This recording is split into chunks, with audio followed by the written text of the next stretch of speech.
Y quiero hablar esta noche sobre la seguridad de la salvación. Mientras cruzaba un campus universitario para dar una conferencia, un estudiante de segundo año se me acercó y me dijo: Señor Graham, no nos defraudará usted, ¿verdad?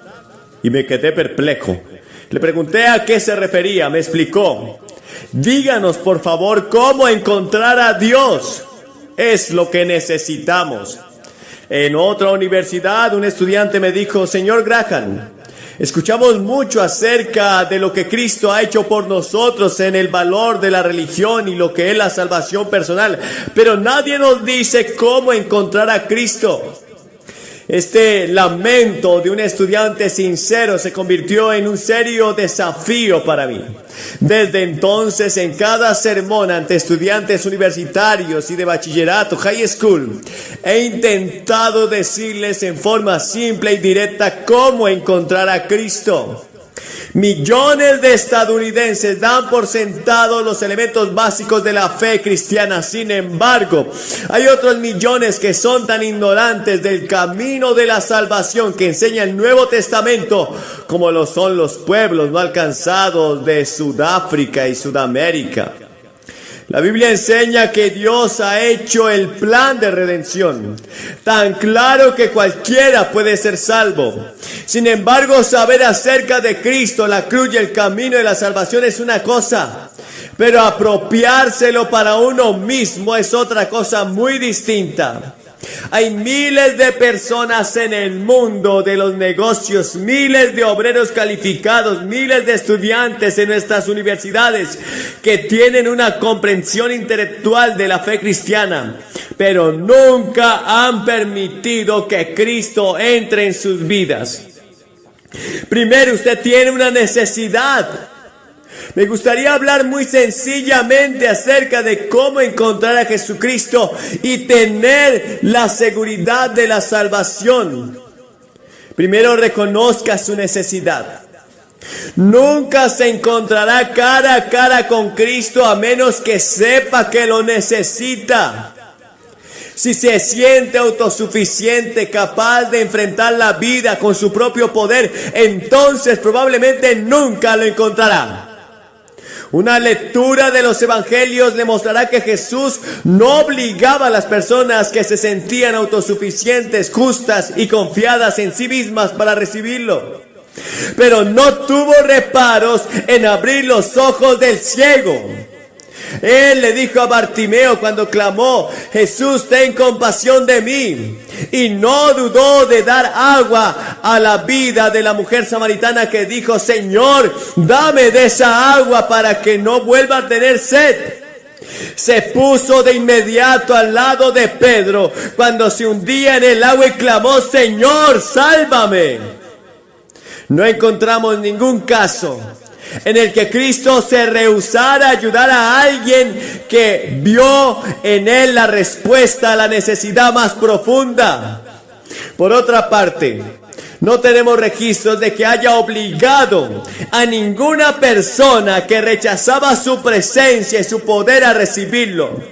Su promesa es: me buscarán y me encontrarán cuando me busquen de todo corazón. Tenemos su promesa también. Reconozca su propio pecado y necesidad espiritual y solo entonces podrá recibir una respuesta de Cristo. Él no vino a llamar a justos, sino a los pecadores al arrepentimiento. Antes de poder ser salvo, usted debe darse cuenta que está perdido. Antes de poder ser perdonado, usted debe darse cuenta que ha pecado. Antes de poder convertirse, usted debe estar convencido que está en el camino equivocado. Muchas promesas divinas dependen de una condición humana. Mas a cuantos lo recibieron, les dio el poder de ser hechos hijos de Dios. Juan 1:12. Si vivimos en la luz, la sangre de su Hijo Jesucristo nos limpia de todo pecado. Pero si confesamos nuestros pecados, Dios es fiel y justo para perdonarlos y nos limpiará de toda maldad. Eso es lo que dice la primera carta de Juan. Tenemos la promesa. Si cumplimos con las condiciones de Dios, debemos recibir a Cristo antes que podamos ser llamados hijos de Dios. Debemos confesar nuestros pecados antes de poder ser perdonados. La Biblia enseña que todos han pecado y están privados de la gloria de Dios. Romanos 3:23. Tal vez usted nunca ha sentido que es un pecador o una pecadora, porque nunca ha cometido un acto abiertamente inmoral. En tal caso, reciba por la fe la enseñanza de la palabra de Dios, que aún así usted no ha cumplido con los requisitos de Dios. Estoy seguro de que usted no se considera perfecto. Acepte por la fe el hecho de que usted es un pecador. Isaías, el gran profeta, al ver la pureza y la santidad de Dios, clamó: ¡ay de mí, que estoy perdido!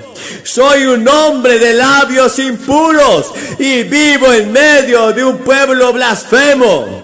Isaías 6:5. Job, al considerar la santidad y la majestad de Dios, dijo: me aborrezco. Quizás no lo hayan leído, pero está en Job 42:6.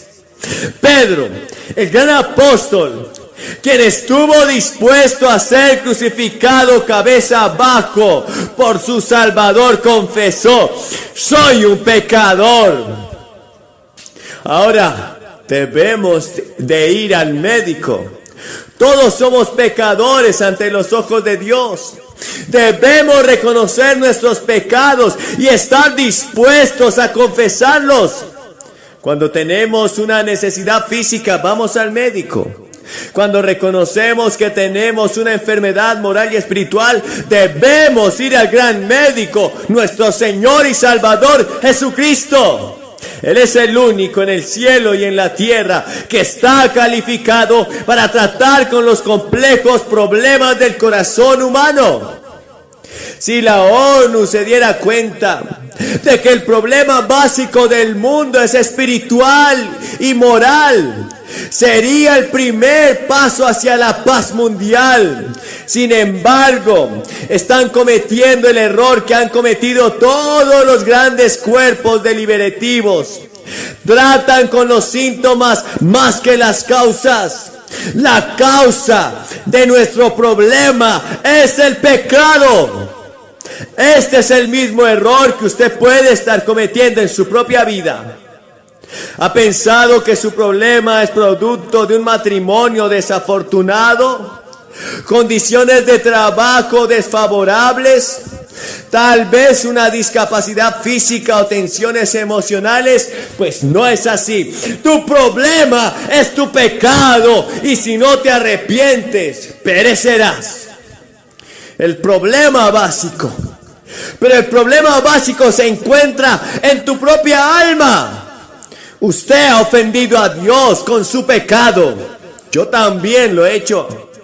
Y ha encontrado que no tiene fuerzas para vivir la clase de vida que usted sabe que debería vivir. No eres fiel quizás en tu matrimonio. Quizás no has vivido una vida plena. No has honrado a tus padres ni a tus hijos. Has mentido, has violado la ley moral de Dios. Y la paga del pecado es la muerte.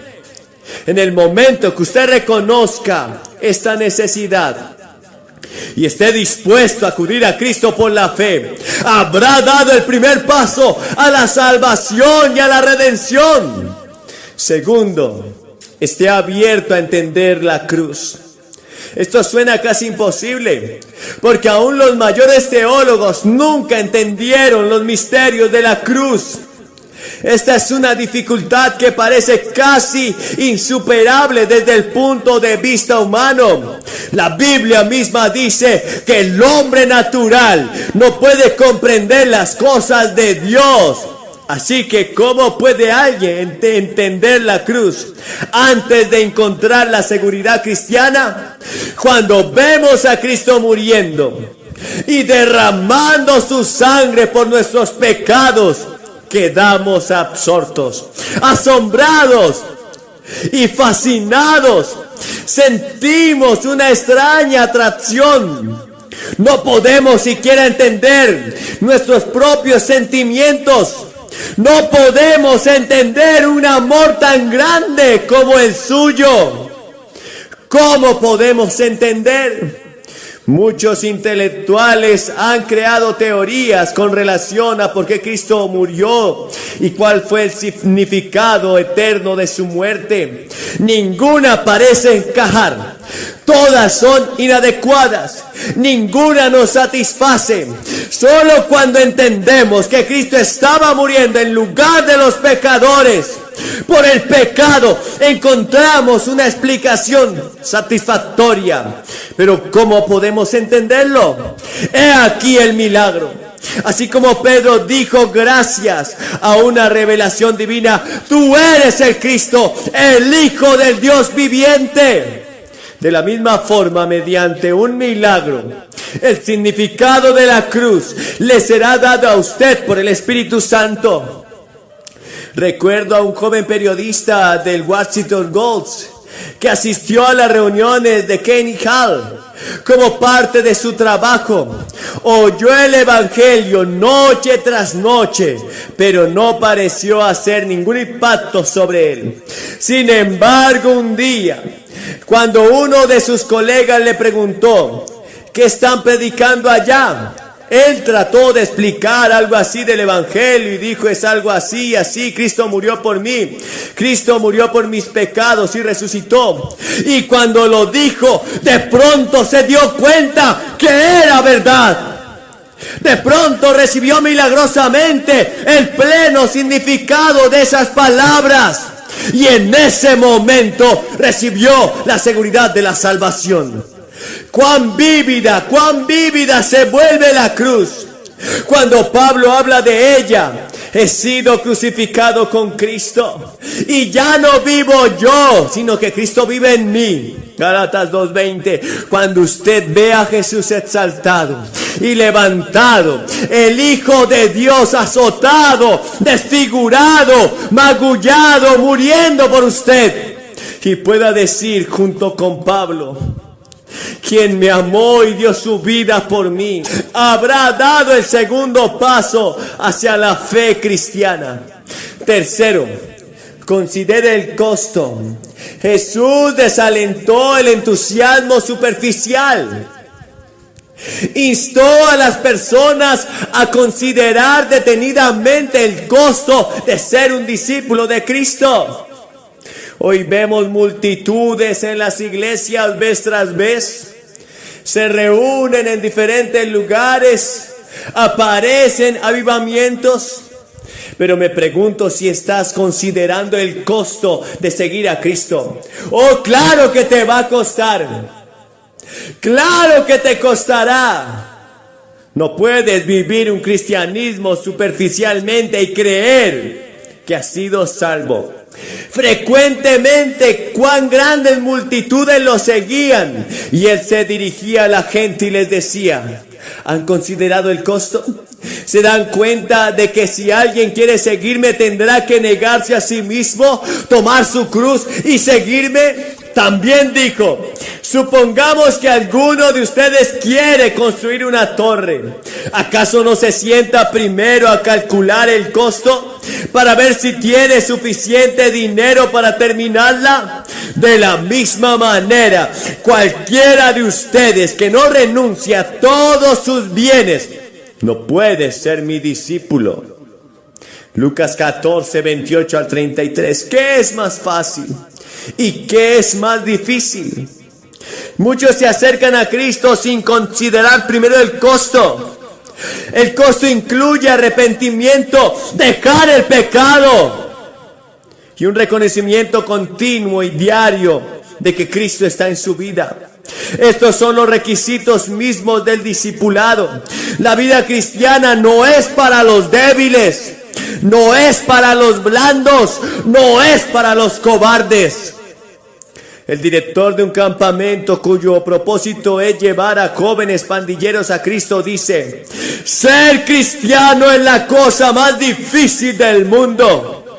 ¿Qué puede haber más difícil que amar a nuestros enemigos? No hay nada más difícil que amar a nuestros enemigos. Un chico que se convirtió en un robusto discípulo de Cristo en este campamento dijo recientemente: en este grupo todos somos hermanos y todos somos hombres. Era demasiado duro para mí al principio, pero luego escuché que a través de Cristo todo es posible. Luego la dureza desapareció. Para mí un hombre no es un hombre completo, sino hasta que llega a conocer a Jesucristo. Sí, la vida cristiana es dura y difícil, pero también es desafiante. Vale todo lo que cuesta seguir a Cristo. Pronto encontrará que la cruz no es mayor que su gracia. Cuando toma la cruz de la impopularidad en la universidad donde se encuentre, encontrará que la gracia de Dios estará allí. Más que suficiente para suplir cada una de tus necesidades. Cuarto, de un paso decisivo. Un día en la Universidad de Stanford, un estudiante de una religión no cristiana se acercó a mí en el campus y me dijo que estaba convencido de que Jesús era el Hijo de Dios, pero no podía confesarlo públicamente.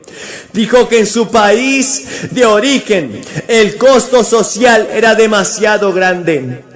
Tuve que decirle que la Biblia afirma: a cualquiera que me reconozca delante de los demás, yo también lo reconoceré delante de mi Padre que está en el cielo.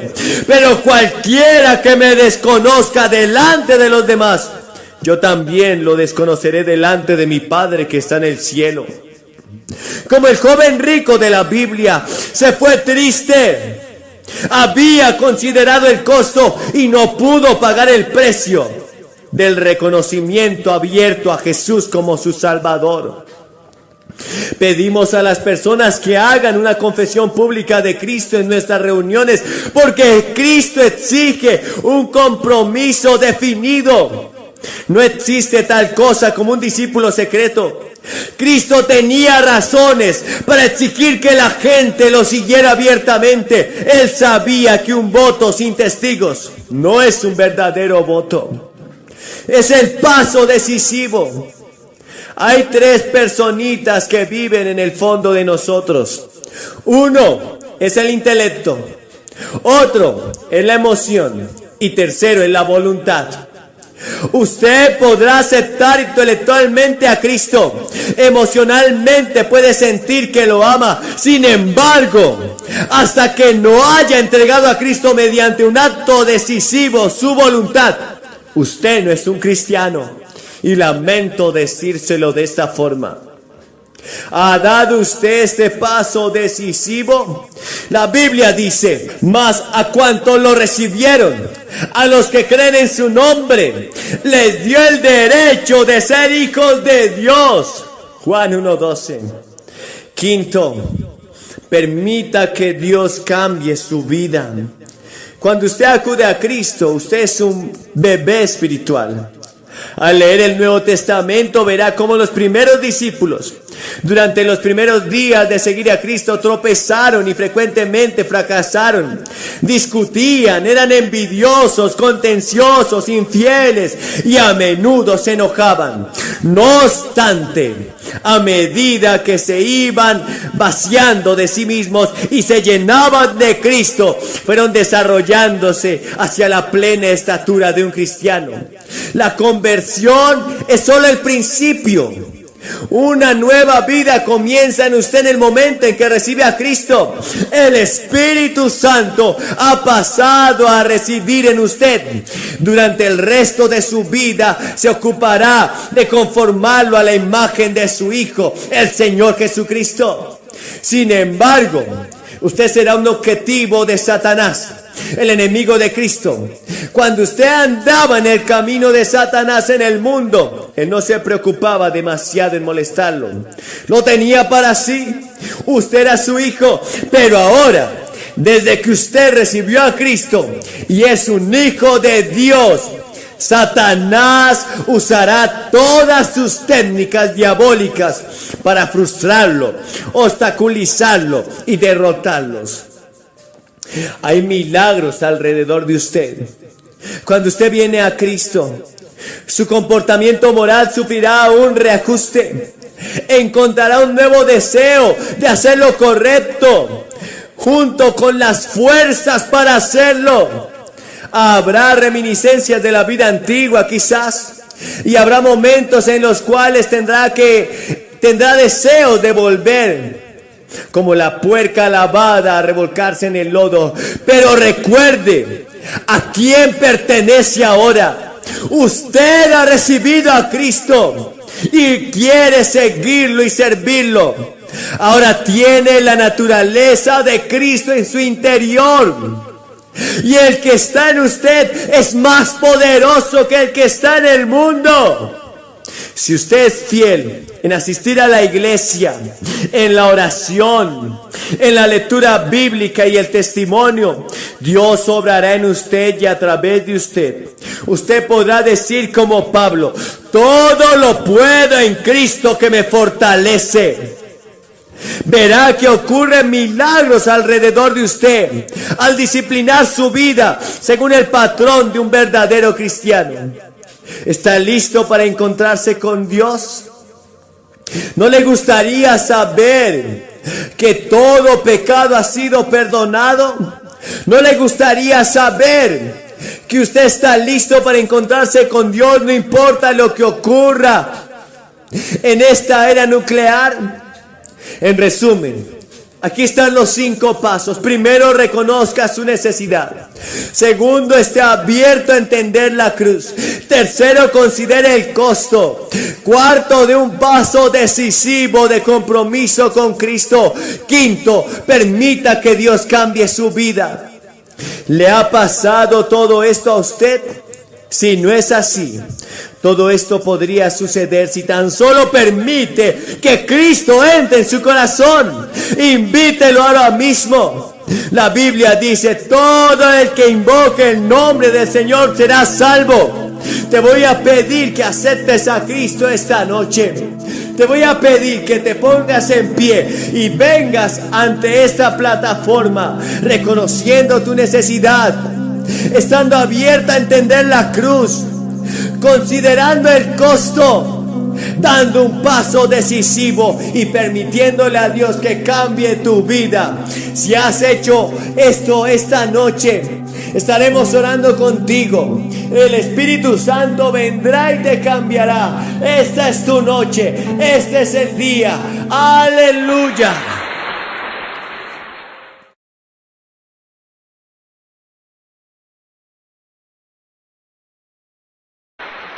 Ahora quiero que vaya conmigo al capítulo 13 del libro de Mateo, en el verso 3. Aquí hay una gran historia, a muchos les gustan las historias. Aquí tenemos una, Mateo 13, verso 3.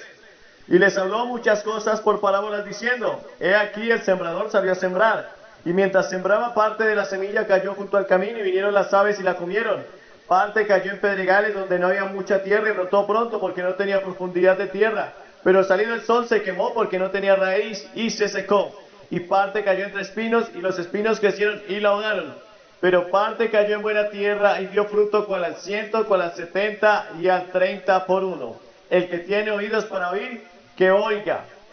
Muchos de los que estamos aquí quizás en algún momento crecimos en el campo y sabemos del gran privilegio que tienen aquellos que trabajan la tierra. Porque hay una ley universal que si tú siembras vas a cosechar. El Señor dijo que mientras existiera el sol y la luna y este planeta estuviera aquí, existiría la ley universal de la siembra y la cosecha. Y es algo que realmente es interesante. Cada vez que tú siembras y obtienes una cosecha, puedes sentirte feliz, porque Dios no dejará de cumplir esa gran ley universal. Pero hoy quiero hablarles acerca del terreno de tu corazón, porque para Dios el terreno donde Él siembra, la tierra donde Él siembra, es tu corazón y es mi corazón. Y es algo que Dios quiere traer a nuestras vidas, entendimiento, de que puedas entender que puede ser una buena tierra si tú quieres, o puede ser mal terreno si no dispones hoy tu corazón a entender lo que Dios quiere hablarte.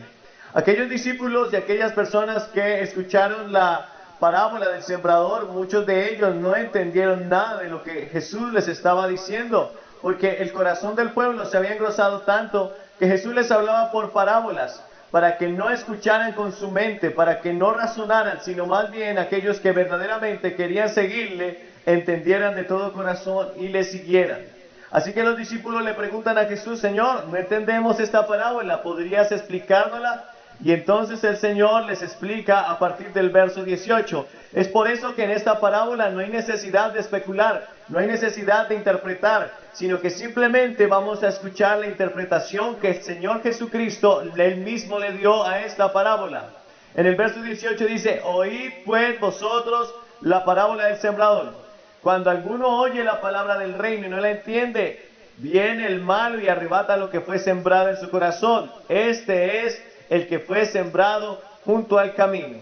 Hoy quisiera saber qué tipo de terreno es usted. Hoy quisiera saber qué tipo de terreno soy yo. Me gustaría que usted meditara un momento y pensara qué tipo de terreno es usted. Aquí hay 4 terrenos. Uno de esos terrenos lo está representando a usted.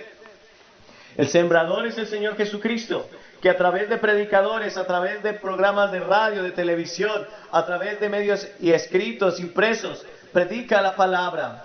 Y usted es el terreno. ¿Qué hace usted cuando escucha la palabra de Dios? Aquí dice que el primer terreno donde cayó la semilla fue el lugar donde caminaban, era junto al camino.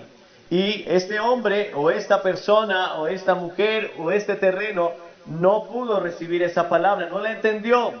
Y entonces vino el malo y arrebató lo que fue sembrado en su corazón. ¿Y por qué quizás tú no estás entendiendo la palabra del Señor? Quizás vas a la iglesia y no la entiendes. Quizás durante años has leído la Biblia y aún así no la entiendes. No entiendes que cuando el Señor te manda a perdonar debes hacerlo de todo corazón. No entiendes que Dios te manda a perdonar a aquel que te hace daño, a aquel que te hace el mal, a aquel que te aborrece. Dios te manda a amarlo porque ese es el evangelio de Jesucristo. Pero ¿saben?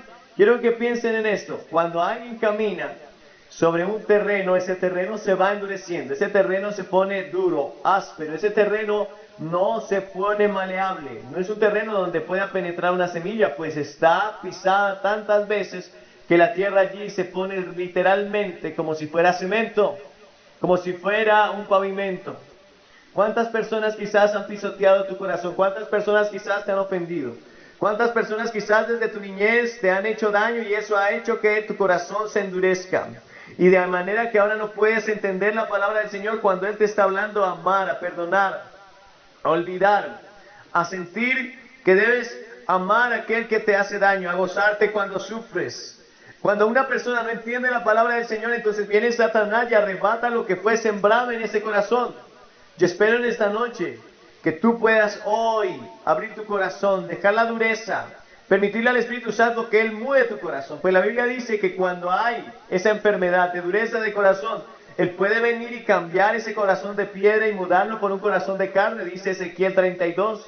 Si tienes este problema, como alguna vez yo lo tuve, es tiempo de que hoy le digas: Señor, cambia mi corazón, porque no puedo entender la palabra, porque se ha endurecido a causa del pecado, porque se ha endurecido a causa del rechazo, porque se ha endurecido a causa del dolor. Pero hoy quiero que ese corazón que se ha endurecido sea frágil, sea tierno, sea un corazón de carne donde puedas sembrar tu palabra y literalmente dé fruto. Luego está el siguiente terreno. Dice que el siguiente terreno fue sembrado en pedregales. Estos son los que oyen la palabra y al momento la reciben con gozo, pero no tienen raíz en sí, sino que son de corta duración, pues al venir la aflicción o la persecución por causa de la palabra, luego tropiezan. Que diera porque este terreno no fueras tú ni fuera yo, porque ciertamente la palabra del Señor tiene poder. La Biblia dice en Isaías 55:8 que nunca volverá vacía, sino que prosperará en aquello para lo cual fue enviada. Así que la bendición de Dios y la voluntad de Dios es que su palabra prospere en tu corazón. Pero este terreno, que es los pedregales, son los que reciben la palabra con mucho gozo. ¿Te gusta escuchar la palabra? ¿Te gusta cantar alabanzas? ¿Te gusta quizás ir a la iglesia? Quizás sientes afinidad con las personas cristianas, quizás sientes afinidad con los predicadores, te gusta escucharla en la radio, en la televisión, pero olvidas pronto esta palabra cuando viene un tropiezo, cuando tienes que levantarte para ir al trabajo, cuando quizás miras en tu alacena y no tienes el suficiente almacenamiento, Cuando quizás tus tarjetas de crédito han sido cortadas, cuando no tienes para pagar el alquiler en el hogar donde vives, o quizás la hipoteca está a punto de quitarte tu casa. Pues sabes una cosa, el problema de este terreno no es la dureza, el problema de este terreno es que no tienen raíz. A ti te gusta escuchar, pero no has profundizado. Quizás te gusta escuchar, quizás has venido mucho tiempo a la iglesia, pero nunca has tomado la decisión de bautizarte. Y si tomaste la decisión de bautizarte, quizás no has tomado el discipulado, no estás aprendiendo de la palabra de Dios. O si aún te bautizaste, hiciste el discipulado, no te quieres comprometer más. El problema de este terreno es que no permite que tenga raíces, porque las piedras impiden el crecimiento de las raíces. Así que cuando viene una aflicción, cuando viene una persecución, cuando viene la prueba, entonces van a tropezar y van a irse luego. ¿Sabes una cosa? El remedio para este terreno está escrito en Isaías capítulo 5. Dice que el Señor tenía una viña y la cercó y la rodeó y le hizo un vallado. Pero luego dice la Biblia que como esta viña no quiso dar fruto, entonces botó el vallado, quitó el cerco para que fuera hollada. ¿Sabes? Es momento de que tú y yo entreguemos nuestro corazón al Señor y permitamos que estas raíces de la palabra de Dios tomen nuestro corazón. Si este es tu problema, si estás tropezando con la prueba, si cada vez que tienes una dificultad te apartas, lo que tienes que hacer, lo que el Señor nos invita a hacer es que profundicemos en la oración. Debes tener una vida de oración. La Biblia dice en 1 Tesalonicenses 5:17 que debemos orar sin cesar. Jesucristo mismo oraba sin cesar, madrugaba a orar, oraba de noche. Pero también tienes que profundizar en la palabra de Dios. El salmista David decía que 7 veces al día leía la palabra de Dios. Dice en Josué 1:9 que Él nos mandó a esforzarnos y a ser valientes y a poner por obra todo lo que está escrito en ese libro de la ley. Así que si tú quieres que hayan raíces en ti, debes profundizar en tu compromiso con el Señor. Porque cuando venga la prueba, tendrás lo suficiente para resistirla. La Biblia dice, resistid al diablo y de vosotros huirá. Es tiempo que profundicemos en nuestra relación con Dios y entonces la obra del Espíritu Santo se hará evidente en nosotros y dejará de ser ese terreno pedregoso, ese terreno donde hay pedregales, ese terreno donde no permite las raíces. Tu compromiso será mayor, tu compromiso será con Dios, tu compromiso será tan grande que la gente que está a tu alrededor verá un cambio de lo que nunca había pasado en tu vida. Y como dice literalmente la palabra del Señor en 2 Corintios 5:17, el que está en Cristo Jesús, nueva criatura es, las cosas viejas pasaron. Pero hay otro terreno, y este fue el que fue sembrado entre espinos. Y este es el terreno más peligroso de todos, porque cuando estás junto al camino, si tú permites que el Espíritu Santo cambie tu corazón, si tú permites, si vienes con un corazón a decirle, Señor, cámbialo, Él va a obrar. Y si tú estás en el terreno pedregales, pero tú afirmas tu compromiso con el Señor, te comprometes a echar raíces en intimidad, entonces Él las va a obrar. Pero hay de los que están en este tercer terreno, el que fue sembrado entre espinos. Este es el que oye la palabra, pero el afán de este siglo y el engaño de las riquezas ahogan la palabra y se hace infructuosa. Estos no tienen problema con su corazón. Estos tampoco tienen problemas con su compromiso. Pero el problema de esta gente es que están más preocupados y perturbados por el día a día, por alcanzar sus sueños, por lograr sus objetivos, por alcanzar sus metas, que olvidan los propósitos de Dios. Y dice en 1 Timoteo 6:10 que la raíz de todos los males es el amor al dinero, el cual codiciando algunos naufragaron en cuanto a la fe. Si el problema que tienes es que fuiste sembrado, la palabra fue sembrada entre espinos y ese es tu corazón y ese es tu terreno, entonces el problema contigo es que no tienes tiempo para buscar a Dios. Es que no tienes tiempo para leer la Biblia porque vives tan ocupado en tu trabajo. Es que le has dado más importancia a cualquier otra cosa, al deporte, a tus estudios, que a Dios. Y el afán de este siglo está ahogando esta palabra y se está haciendo infructuosa. A diferencia del que fue sembrado entre pedregales o en el camino, esta palabra, esta semilla sí germinó, esta semilla sí creció. Sabes que tienes un propósito con Dios. Tú sabes que tienes un llamado del Señor. Tú sabes que fuiste llamado quizás a estar en la iglesia y a servir allí con otros hermanos, pero no tienes tiempo, pero no quieres, pero no deseas eso para ti. Hay de aquellos que están en este terreno. Pero ¿sabes una cosa? Si tú permites hoy entregar esos afanes y esa ansiedad al Señor, como dice Mateo 6:23, buscando primeramente el reino de Dios y su justicia, para que todo lo demás venga por añadidura, entonces serás curado, serás salvado, serás libertado de este tremendo terreno de espinos.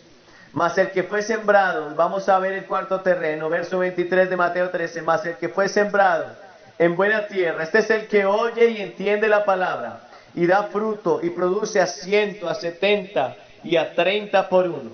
Oh, qué tremendo es esta gente que está aquí hoy. Porque quizás tú viniste aquí, quizás tú eres el terreno junto al camino, o en pedregales, o en espinos. Pero si estás aquí esta noche, Dios puede hacer de ti un buen terreno. Un buen terreno que produzca 100, a 70 y a 30 por uno. Porque el Señor está aquí y Él es el mejor sembrador, Él es el mejor alfarero, Él es el mejor maestro, Él es el mejor carpintero. Él es quien puede moldear tu vida y sacar lo que nos sirve para plantar aquello que Él quiere. Y desde que el momento en que Él te creó sería la obra perfecta para Él. Hoy Dios quiere obrar en tu vida. Si tú tan solamente permites que Él venga, que Él toque tu corazón, entonces Él va a obrar. Quizás puedes ser ministro de una iglesia, quizás puedes ser miembro del coro de alabanza, asistir a una iglesia, vivir en una familia importante, pero eso no te hace salvo y eso no prueba que tú eres un buen terreno. Si la semilla de la palabra de Dios que fue implantada en tu corazón no ha producido fruto, entonces no has dejado que literalmente esta semilla germine y el fruto abundante se vea. Pero hoy puedes ser parte de ese grupo de personas que permite que la palabra de Dios produzca fruto en ellos. Cual al 100, cual al 60 y al 30 por uno. Si tan solamente entregas tu corazón en las manos del Señor y permites que lo obre, Él hará cosas tan tremendas contigo que te asombrarás de todo lo que Dios puede hacer. Lo fácil de todo esto es que el Señor dice: venid y comprad sin precio vino y leche. Él está buscando solo aquellas personas que entreguen su corazón, que reconozcan su pobreza espiritual, su necesidad de Él, y entonces te convertirás en un buen terreno. Si hasta el momento viviste como aquellos junto al camino, no perdonando, no amando, no entendiendo la palabra, si hasta el momento quizás fuiste aquellos que estaban entre pedregales y no permitiste que tu relación con Dios avanzara en un compromiso mayor, o si quizás los afanes y la ansiedad son el diario vivir de tu vida, hoy tienes la oportunidad de llegar a ser todo lo que Dios dice que seas. Hoy tienes la oportunidad de llegar a ser todo lo que Dios quiere que seas, si tan solamente entregas tu corazón al Señor. Así que baja de esas gradas y ven en esta hora. Si tienes familiares, ellos te pueden esperar. Si viniste con un amigo, ellos te pueden esperar. Desciende de las gradas, no te tomará ni 2 minutos, te estaremos esperando aquí. Y puedes venir y pararte en esta plataforma y decir: quiero a Jesús en mi vida, quiero que entre a mi vida, quiero que Él obre y toque mi corazón. Si decides hacer esta oración, debe ser pública. Jesús llamó a la gente del Nuevo Testamento a que lo hiciera en público. El Señor dice que el que lo confiese delante de los hombres, Él también le confesará delante de su Padre que está en los cielos. Hay algo especial en hacerlo en público, así que desciende de las gradas. Los que están atrás, los que están aquí adelante, vengan. Los estaremos esperando. Estaremos orando mientras ustedes vienen aquí.